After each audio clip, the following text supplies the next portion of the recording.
Fractional distillation, fractional means there are many fractions, many components, और उन components का जो बॉइलिंग पॉइंट का डिफरेंस है वो भी काफ़ी कम है। डिस्टिलेशन में बॉइलिंग पॉइंट जो का डिफरेंस जो है 25 केल्विन 25 केल्विन से ज़्यादा होना चाहिए, और फ्रैक्शनल डिस्टिलेशन में अगर 25 केल्विन से कम डिफरेंस है तो हम फ्रैक्शनल डिस्टिलेशन यूज़ करते हैं। ओके, सो प्रिंसिपल सेम है, आप ध्यान से देखिए, प्रिंसिपल सेम है, लेकिन इसमें बहुत से कॉलम्स बने हुए हैं, फ्रैक्शनेटिंग कॉलम्स। तो सिंपल है, वही है, बॉइलिंग पॉइंट इसका कम होगा, वो सबसे पहले बॉईल होकर ऊपर आ जाएगा और उसको कंडेंस कर लेंगे। उसके बाद सेकंड नंबर पे जिसका बॉइलिंग पॉइंट है वो सेकंड पॉइंट पर फिर कलेक्ट होगा, फ्रैक्शनेटिंग कॉलम। ओके, सो इसमें हम उसका एप्लीकेशन क्या है, हाउ डज इट वर्क, तो इसको रीड कीजिए। Fractional distillation is used for separating a mixture of two or more miscible liquids whose difference in boiling point is less than 25 kelvin. ये सारे मिसिबल लिक्विड्स हैं। Immiscible होते जैसे oil and water, तो उसको हमने सिंपली डिकेंटेशन से separate कर लिया था। मिसिबल में हम डिस्टिलेशन यूज़ करते हैं। तो टू और more miscible liquids, difference in boiling point less than 25 kelvin. ठीक है, बॉइलिंग पॉइंट्स काफ़ी, जो भी कंपोनेंट्स हैं उनके बॉइलिंग पॉइंट्स में थोड़ा थोड़ा डिफरेंस है, तो इसलिए हमें फ्रैक्शनल डिस्टिलेशन यूज़ करना होगा। ठीक है, सिंपल हम यूज़ नहीं कर सकते। ठीक है, तो it is different from simple distillation except the fact that a fractionating column is fitted between the distillation flask and condenser. ये आपका डिस्टिलेशन फ्लास्क है और ये आपका कंडेंसर है। ठीक है, इसके बीच में आप देखिए फ्रैक्शनेटिंग कॉलम आपने ऐड किया है। ठीक है, तो fractional distillation is use for separating the components of petroleum. Petroleum में बहुत सारे कंपोनेंट्स होते हैं, बहुत सारी चीज़ें हमें मिलती हैं, और एयर, जो एयर में है वो भी बहुत सारी गैसेस होती हैं। ठीक है, तो आप बोलोगे कि गैसेस तो, एयर में तो गैसेस होती हैं, इसको हम लिक्विड्स के लिए यूज़ करते हैं। तो आपको पता है कि हम गैसेस को भी लिक्विड्स में कन्वर्ट कर सकते हैं, कैसे, कूलिंग से और प्रेशर अप्लाई करके। तो हम जब एयर जो है उसमें प्रेशर अप्लाई करेंगे और टेम्परेचर कम करेंगे तो एयर जो हमें लिक्विड एयर मिल जाएगी, और लिक्विड एयर में सारे जो है लिक्विड गैसेस हैं उसके कंपोनेंट्स को हम फ्रैक्शनल डिस्टिलेशन से सेपरेट कर सकते हैं। तो आप इस डायग्राम को देखिए, इसमें क्या है, there are two solutions, two components, acetone and benzene. तो एसीटोन और वाटर के लिए आपने क्या यूज़ किया था, एसीटोन और वाटर के लिए आपने डिस्टिलेशन, सिंपल डिस्टिलेशन यूज़ किया था, क्योंकि उनके बॉइलिंग पॉइंट्स में काफ़ी ज़्यादा डिफरेंस था। लेकिन बेंजीन और एसीटोन के बॉइलिंग पॉइंट में सिर्फ 24 केल्विन का डिफरेंस होता है, 25 केल्विन से कम। तो इसमें हम फ्रैक्शनल डिस्टिलेशन यूज़ करेंगे, और इसमें हम करेंगे क्या, देखिए इसके अंदर ये आपको जो दिख रहा है, ये पूरा डिस्टिलेशन सेटअप दिख रहा है, इसमें फ्रैक्शंस बने हुए हैं, आपको दिख रहा है 1 2 3 फ्रैक्शंस बने हुए हैं। ठीक है, so mixture can be separated by fractionating column. All right, so इसमें एसीटोन और बेंजीन का सॉल्यूशन है, mixture is taken in the distillation flask. All right, ये fractionating column is inserted between them and there is water condenser. Okay, तो at a steady temperature acetone का जो boiling point है 329 kelvin, उस पर वो डिस्टिल आउट हो जाएगा और रिसीवर में जो नीचे फ्लास्क है उसमें कलेक्ट कर सकते हैं। उसके बाद जो है हम इस फ्लास्क को हटाकर, जिसमें कलेक्ट हो रहा है, जिसमें एसीटोन कलेक्ट हो गया पूरा, फिर हम उसको हटा देंगे और फिर दूसरा फ्लास्क जो है हम, so when acetone is distilled out completely, okay, तो बॉइलिंग पॉइंट से हम पता लगा सकते, देखिए बॉइलिंग पॉइंट जिस टाइम पे एसीटोन बॉईल करेगा तो बॉइलिंग पॉइंट सेम रहेगा, कांस्टेंट रहेगा कुछ देर तक। ठीक है, तो टेम्परेचर कांस्टेंट रहेगा, उस टाइम पे एसीटोन जो है डिस्टिल आउट हो जाएगा।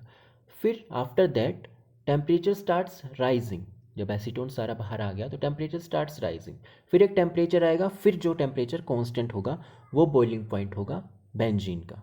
ठीक है, तो after that when the temperature becomes steady at 353 kelvin, ये है बेंजीन का बॉइलिंग पॉइंट, तो वो कौन, तब हमें पता चल जाएगा 353 केल्विन पर रुक गया है टेम्परेचर, मीन्स बेंजीन का बॉइलिंग पॉइंट है।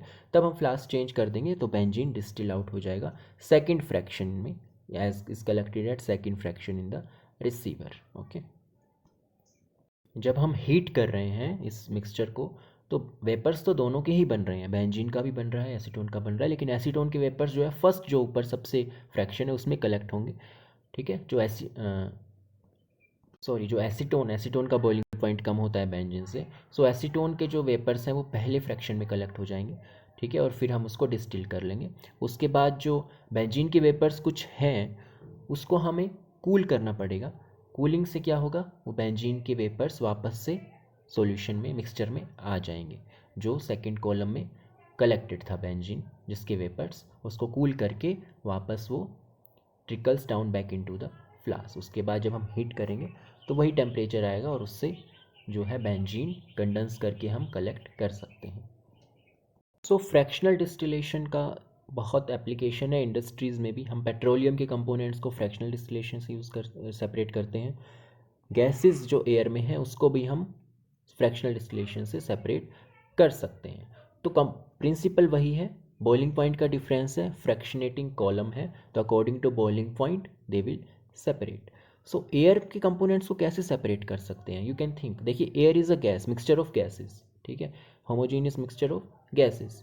तो इसमें हम क्या कर सकते हैं, एयर को पहले लिक्विड एयर में कन्वर्ट करना होगा। So how can we convert gas into liquid, by applying pressure and by cooling. So air compress and cool by increasing pressure and decreasing temperature. अगर हमें कंप्रेस करना है तो प्रेशर इंक्रीज करना होगा, कूल करना है तो टेम्परेचर डिक्रीज करना होगा। तो ऐसा करने से हमें लिक्विड एयर मिल जाएगी। बस हमें लिक्विड जो है मिक्सचर मिल गया है, उसी के बाद सेम हम मेथड यूज़ कर सकते हैं, ठीक है।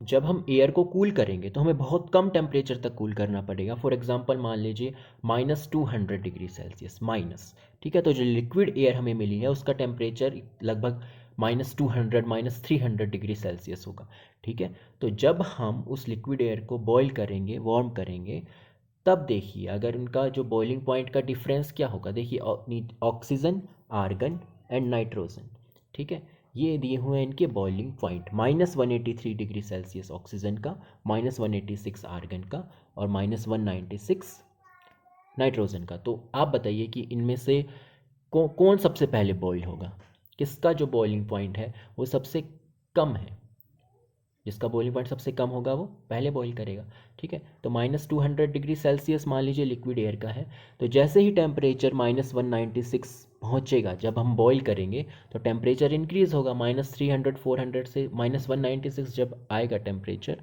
तो उस टाइम पे नाइट्रोजन बॉईल हो जाएगा, क्योंकि नाइट्रोजन का इन तीनों में सबसे कम बॉइलिंग पॉइंट है -196। फिर आर्गन बॉईल होगा और फिर oxygen starts boiling.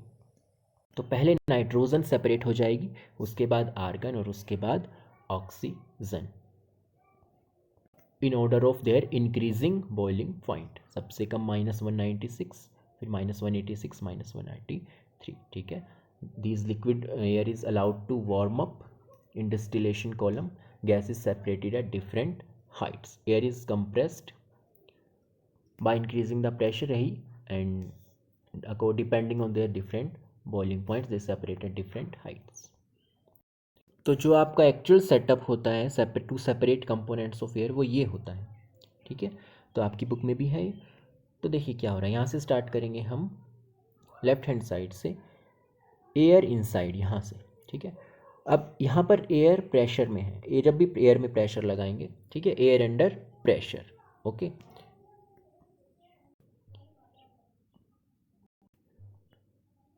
We apply pressure in air, और यहाँ से देखिए फ्रीजिंग कोल्ड वाटर पास हो रहा है, वो इसलिए कूलिंग के लिए। तो दोनों चीज़ें चाहिए हमें, प्रेशर भी इंक्रीज़ करना है और टेम्परेचर भी कम करना है, ठीक है। तो freezing cold water is passed. तो ऐसा करने से, so by applying pressure compressed air यहाँ से आएगी और कूलिंग होगी यहाँ पर, ठीक है, इस पाइप में जहाँ पर कोल्ड वाटर है। उसके बाद you can see we get liquid air, ठीक है, लिक्विड एयर।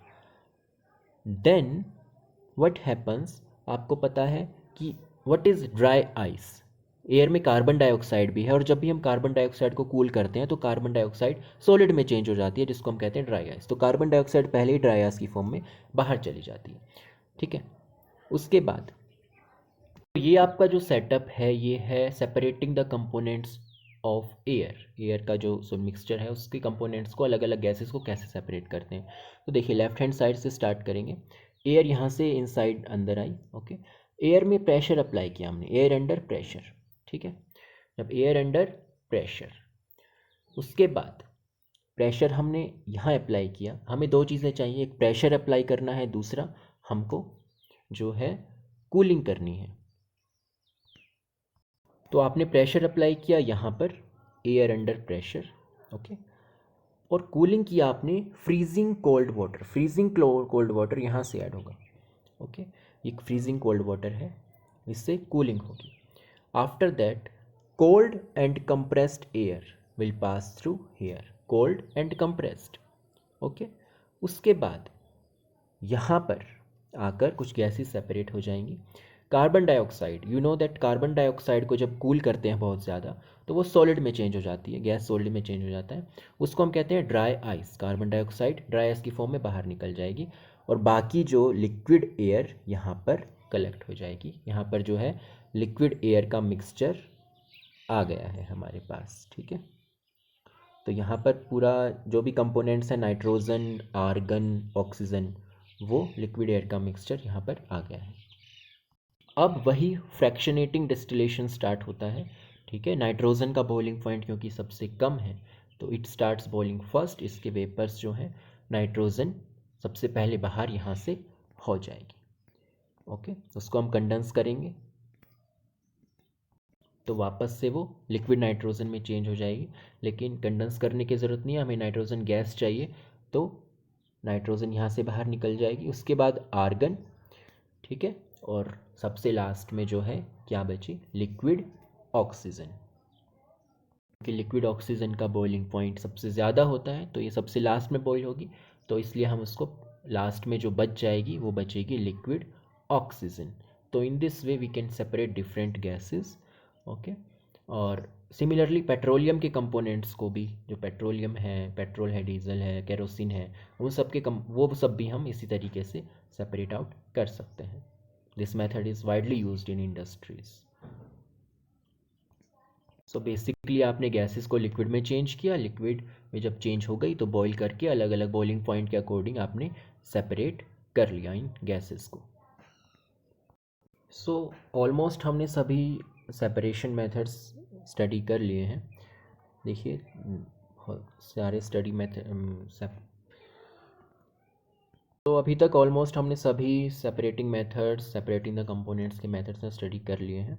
इनको आप अच्छे से एक एक को रिवाइज करेंगे अच्छे से। अभी तक आपने पढ़ा evaporation, centrifugation, decantation, sublimation, chromatography, distillation, simple distillation, fractional distillation, ठीक है। उसकी एप्लीकेशंस आपने पढ़े, ठीक है। एक और मेथड है जो काफ़ी वाइडली हम यूज़ करते हैं, क्रिस्टलाइजेशन, ठीक है। तो जो सॉल्यूट है, जो सॉल्ट है, उसके हम क्रिस्टल्स हम बनाते हैं। जो सॉल्ट होता है, कॉपर सल्फेट है, जैसे ये कोई भी सॉल्ट है, उस वो प्योर फॉर्म में, क्रिस्टलाइज्ड फॉर्म में जो है प्रेजेंट रहता है, उसके क्रिस्टल्स होते हैं जो कि काफ़ी क्लियर होते हैं। तो आपको दिख रहा है, दो फिगर्स दिख रहे हैं, एक तो impure copper sulphate powder form में है, ये इम्प्योर है, ठीक है। ये क्रिस्टल्स फॉर्म में है, देखिए कितना क्रिस्टलाइज्ड फॉर्म में ये कॉपर सल्फेट दिख रहा है हमें, ओके। तो इसमें हम क्यों करते हैं क्रिस्टलाइजेशन? देखिए क्रिस्टलाइजेशन से ना सिर्फ इम्प्योरिटीज़ अलग हो जाती हैं, इम्प्योरिटीज़ और जो कॉपर सल्फेट हैं दोनों सेपरेट हो जाते हैं, और कॉपर सल्फेट इस तरीके से प्योरीफाई भी हो जाता है, प्योरीफाई फॉर्म में हमें मिल जाता है। तो हमें करना क्या है, जो इम्प्योर कॉपर सल्फेट का पाउडर है इसको हमने डिज़ोल्व किया वाटर में, ठीक है। वाटर में डिज़ोल्व किया, हो सकता है इम्प्योरिटीज़ जो है वाटर में सोल्यूबल ना हो, तो इस तरीके से हम उन इम्प्योरिटीज़ को फिल्टर से सेपरेट कर सकते हैं, ठीक है। और ये भी हो सकता है कि इम्प्योरिटीज़ वाटर में सोल्यूबल हों, ठीक है, तो वो भी सेपरेट हो जाती है जब हम क्रिस्टलाइजेशन करते हैं। तो हमने क्या किया, कुछ 5 ग्राम कॉपर सल्फेट को हमने कुछ मिनिमम अमाउंट ऑफ वाटर में डिज़ोल्व किया, ठीक है। फिल्टर किया सॉल्यूशन को ताकि जो इम्प्योरिटीज़ अगर हैं वो अलग हो जाएं। अब हमने हीटिंग स्टार्ट करनी है, इवेपोरेशन स्टार्ट करना है, ठीक है। सॉल्यूशन को चाइना डिश में रखकर इवेपोरेट करना है, उससे हमें सैचुरेटेड सॉल्यूशन मिल जाएगा। सैचुरेटेड मीन्स जिसमें और ज़्यादा सोल्यूट ऐड नहीं हो रहा है, ठीक है। तो जो कॉपर सल्फेट है वो पूरा डिज़ोल्व हो जाएगा, लेकिन इम्प्योरिटीज़ जो हैं वो डिज़ोल्व नहीं हो पाएंगी, तो वो अलग रह जाएंगी। हम उसको बाद में भी फ़िल्टर अब कर सकते हैं, ठीक है। ठीक है। तो आफ्टर फिल्ट्रेशन, फिल्टर करने के बाद हमें जो सॉल्यूशन मिला है उसको हम कूल करते हैं, ठीक है। और कूलिंग से आपको पता है क्या होगा, जो कॉपर सल्फेट डिज़ोल्व हो चुका है, जो सॉल्यूशन में मिक्स हो चुका है, लिक्विड बन चुका है, वो वापस से कॉपर सल्फेट सॉलिड फॉर्म में कलेक्ट होना स्टार्ट हो जाएगा, उसके क्रिस्टल्स बनना स्टार्ट हो जाएंगे, ठीक है। When we allow it to cool, pure copper sulphate crystals are formed. तो बेसिकली हमने इसमें एक सैचुरेटेड सॉल्यूशन बनाया, इम्प्योरिटीज़ को बाहर निकाला फिल्टर करके, और उसको सॉल्यूशन को कूल करके pure copper sulphate crystals obtain किए। So you can see that was very interesting. We studied various methods to separate components of a mixture. We studied about mixture, okay, homogeneous, heterogeneous, solution, suspension, colloids, जो भी जिस भी type का mixture है उसको हमने separate किया, all right, depending on various principles. That was separating components of mixture. तो मिक्सचर्स के बारे में आप पूरा पढ़ चुके हो, आप अच्छे से रिवाइज करेंगे सब समझ आ जाएगा आपको। उसके बाद देखिए, मिक्सचर से पहले आपने प्योर सब्सटेंस भी पढ़ा था, ठीक है। तो प्योर सब्सटेंस तो को सेपरेट ना तो करने की ज़रूरत है क्योंकि वो प्योर है, और ना हम फिज़िकल मेथड से कर सकते हैं, ठीक है। प्योर सब्सटेंस के कंपोनेंट्स को अलग अलग करने की ज़रूरत भी नहीं है, और ना हम कर सकते हैं फिजिकल मेथड से। ऑक्सीजन गैस है, ऑक्सीजन गैस के पार्टिकल्स हैं, उसमें क्या सेपरेट करोगे। वाटर है, वाटर के ही मॉलिक्यूल्स हैं, उसमें सेपरेट करने का कुछ नहीं है। हाँ, अगर हम वाटर से, वाटर इज़ H2O, या फिर अमोनिया इज़ NH3, ठीक है। तो हमें अगर अमोनिया, नाइट्रोजन और हाइड्रोजन अलग अलग करने हैं तो हमें केमिकल रिएक्शंस चाहिए उसमें, ठीक है। ये फिजिकल मेथड्स की ज़रूरत हमें नहीं है, फिजिकल मेथड से नहीं हो सकता, ठीक है। तो pure substances have same kind of particles, okay. What is, तो प्योर सब्सटेंस को हमने दो कैटेगरीज में डिवाइड किया, एलिमेंट्स एंड कंपाउंड्स। तो एलिमेंट क्या होता है, element is the most basic form, element सबसे बेसिक फॉर्म होती है मैटर की, ठीक है। और इसको हम और ज़्यादा नहीं तोड़ सकते, ना फिजिकल तरीके से और ना किसी केमिकल तरीके से, ठीक है। ऑक्सीजन ऑक्सीजन ही रहेगी, हाइड्रोजन हाइड्रोजन रहेगा, सोडियम एक एलिमेंट है, सोडियम, ठीक है। सोडियम इज़ एन एलिमेंट, इस एलिमेंट में बहुत सारे सोडियम के ही एटम्स होंगे, तो उसको आप अलग अलग कर ही नहीं सकते उसमें, और उसको आप और ज़्यादा तोड़ ही नहीं सकते। Sodium is the simplest form, ठीक है। मैग्नीशियम, ऑक्सीजन, ये सब सिंपलेस्ट फॉर्म है, ठीक है। तो element is the basic form of matter which made up of atoms और मॉलिक्यूल्स। जो सोडियम एलिमेंट है उसके अंदर सोडियम के बहुत सारे एटम्स हो सकते हैं। ऑक्सीजन गैस है, ये भी एलिमेंट है, इसके अंदर ऑक्सीजन के मॉलिक्यूल्स हो सकते हैं बहुत ज़्यादा, but same kind of particles, okay, only one kind of particle. Sodium होगा, ऑक्सीजन में सिर्फ ऑक्सीजन होगा, ठीक है। जो कंपाउंड होता है, कंपाउंड भी प्योर होता है, उसमें भी एक ही टाइप के पार्टिकल्स होते हैं, लेकिन जो पार्टिकल जो होता है, फॉर एग्जांपल सोडियम क्लोराइड या वाटर, तो सोडियम क्लोराइड जो कंपाउंड है उसमें सोडियम क्लोराइड के ही बहुत सारे मॉलिक्यूल्स होंगे, है ना, लेकिन एक मॉलिक्यूल के अंदर अलग अलग एलिमेंट्स हैं। सोडियम क्लोराइड के अंदर क्या है, NaCl है, वाटर क्या है, H2O है, ठीक है। तो पूरे कंपाउंड में यही मॉलिक्यूल होंगे, सेम काइंड ऑफ पार्टिकल्स होंगे, लेकिन जो ये पार्टिकल है, ये जो आपका मॉलिक्यूल है, इसमें दो या दो से ज़्यादा एलिमेंट एटम्स हो सकते हैं, ठीक है। NaCl, ठीक है। तो सोडियम है और क्लोराइड है, क्लोरीन है, ठीक है। तो compound is made up of 2 और मोर एटम्स और molecules, those are combined in a fixed ratio, ठीक है। जैसे हाइड्रोजन, हाइड्रोजन जो है, वाटर में हाइड्रोजन और ऑक्सीजन मिलकर बनता है। वाटर जो कंपाउंड है वो हाइड्रोजन एलिमेंट और ऑक्सीजन एलिमेंट से मिलकर बनता है, और उनका रेशियो, जब हाइड्रोजन और ऑक्सीजन का रेशियो 1:8 होता है, ठीक है। 1:8 में ही हाइड्रोजन ऑक्सीजन को लेंगे तो हाइड्रोजन वाटर जो है फॉर्म होगा, ठीक है। सो compound is a substance composed of 2 और more elements chemically compound together in fixed ratio, example water, carbon dioxide, sugar, salt, etcetera. Elements और कंपाउंड्स में आपको डिफरेंस समझ आ गया होगा। एलिमेंट्स सबसे सिंपलेस्ट फॉर्म होती है, इसको किसी भी तरीके से हम नहीं तोड़ सकते। कंपाउंड्स को हम केमिकल रिएक्शन से, जो मॉलिक्यूल के कंपोनेंट्स हैं, एलिमेंट्स हैं, compound is made up of different elements, तो उन एलिमेंट्स को हम केमिकल रिएक्शन से गेन कर सकते हैं, ठीक है। तो एलिमेंट्स के भी हमें क्लासीफाई कर दिया है, मेटल्स हैं, नॉन मेटल्स हैं, मेटलॉइड्स हैं, ठीक है। तो मेटल्स जो हैं आपको पता है धातुएं जो होती हैं iron, aluminium, zinc. Non metals oxygen, hydrogen, nitrogen, ठीक है। तो मेटल्स जो हैं आप बाद में पढ़ोगे, थोड़ा आगे जब आप पढ़ोगे तो मेटल्स जो है इलेक्ट्रॉन्स जो होते हैं सब एटॉमिक पार्टिकल्स उसको लूज़ करते हैं, नॉन मेटल्स गेन करते हैं, वो आप बाद में पढ़ेंगे। अभी आप फिजिकल याद रखिए, मेटल्स में लस्टर होती है, लस्टर मीन्स होता है कि शाइनिंग होती है। मैलिएबल होती हैं, malleable means they can be converted into sheets, उनकी शीट बना सकते हैं। डक्टाइल मीन्स उनसे वायर बना सकते हैं, ठीक है। तो ये मेटल्स हो गई, नॉन मेटल्स। और मेटलॉइड्स की प्रॉपर्टीज़ मेटल्स और नॉन मेटल्स के बीच की होती हैं, मतलब ना वो मेटल्स होती है ना नॉन मेटल्स होती हैं, दे show properties of both. Examples boron, silicon, germanium, ये एलिमेंट्स हो गए। कंपाउंड्स आपको पता ही है, ठीक है। अगर आपसे बोला जाए मिक्सचर और कंपाउंड में डिफरेंस करो, तो पहला डिफरेंस तो ये होगा, मिक्सचर जो है हिट्रोजीनियस होता है ना। से बोला जाए मिक्सचर और कंपाउंड में डिफरेंस करो तो क्या क्या डिफरेंस होंगे। तो मिक्सचर जो है कंपाउंड जो है प्योर होता है, मिक्सचर इम्प्योर होता है, ठीक है। Compound same kind of particles होते हैं, मिक्सचर में अलग अलग जो है होते हैं। कंपाउंड का जो compound is made up of elements which are chemically combined. Compound में एलिमेंट्स जो है केमिकली कंबाइंड होते हैं, मिक्सचर में वो फिजिकली कंबाइंड होते हैं, उनके बीच में कोई बॉन्ड नहीं होता है। So mixture contains different components mixed together physically। Compound में एलिमेंट्स केमिकली जो है कंबाइंड होते हैं, ठीक है। कंपाउंड में फिक्स रेशियो होता है, कंपाउंड की प्रॉपर्टीज़ जो है फिक्स होती हैं, ठीक है। And components can be separated by chemical only, लेकिन मिक्सचर में फिजिकल मेथड से हम सेपरेट कर सकते हैं। So pure substance, elements and compounds, mixture, homogeneous mixture, heterogeneous mixture, etcetera.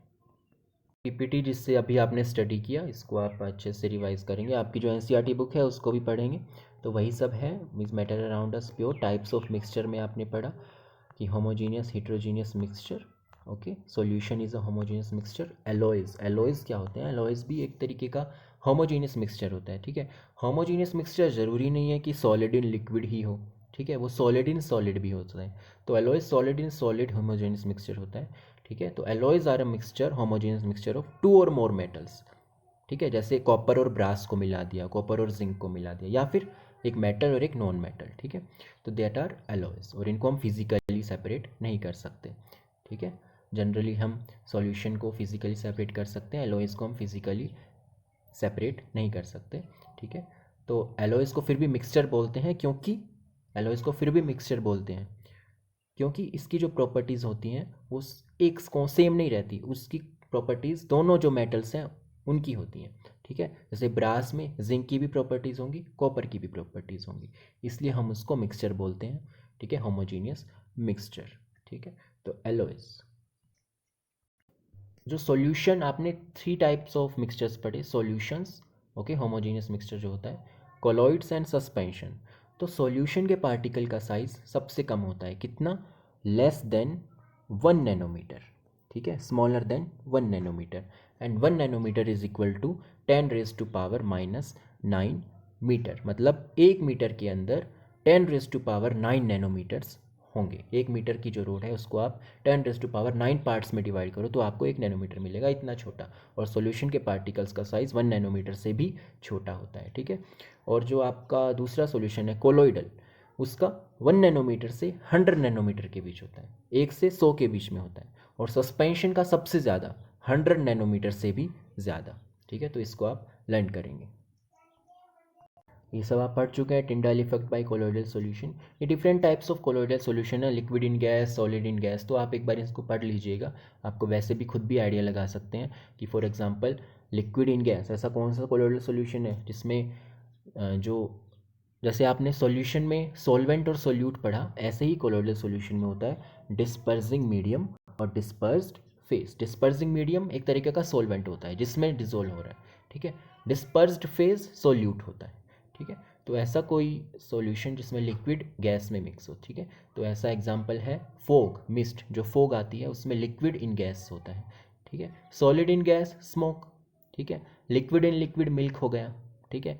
Liquid in solid, ऐसा कोई कोलोइडल सॉल्यूशन जिसमें लिक्विड सॉलिड में मिक्स हो, ऐसा हो गया कोई भी जेली है, चीज़ बटर है, वो लिक्विड इन सॉलिड हो जाएगा। तो इसको आप देख लेंगे एक बार। सेपरेटिंग कंपोनेंट्स ऑफ मिक्सचर आपने पढ़ा। Obtaining coloured component from blue ink, ink से आपने जो पढ़ा था वही है। इसमें आप एक बीकर लेंगे, बीकर में वाटर बॉईल हो रहा है, बीकर के ऊपर चाइना डिश को रखेंगे और फिर जो है वेपर्स बनेंगे, किसके, वाटर के वेपर्स बनेंगे और इंक जो है सेपरेट हो जाएगी। ठीक है, तो इंक को जो है, इंक में से डाई और वाटर को सेपरेट करना है, तो इस तरीके से आप कर सकते हैं। ठीक है, इंक को डायरेक्टली हीट नहीं करते हैं, इंक फिर जो डिकम्पोज ख़राब हो जाती है, इसलिए हम उसको पहले वाटर बीकर के ऊपर रखकर हमने हीट किया। ठीक है, ये भी आप पढ़ चुके हैं। मिल्क कैसे सेपरेट करते हैं वो भी आप सेंट्रीफ्यूगेशन से पढ़ा अभी। इमिसिबल लिक्विड्स, डिकेंटेशन वाला, केरोसिन ऑयल वाटर डिकेंटेशन से जो हम सेपरेट करते हैं।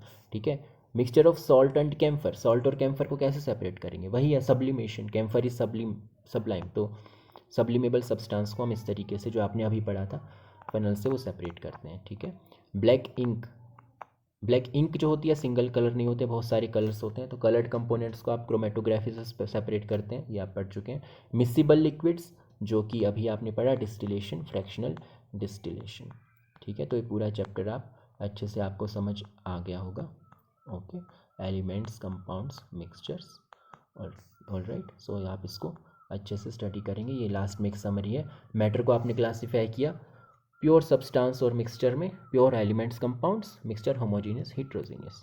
Elements can not be broken down into simpler substances, compounds है फिक्स्ड कंपोजिशन, केमिकली हम उनको सेपरेट कर सकते हैं। तो इसको आप पढ़ लीजिएगा।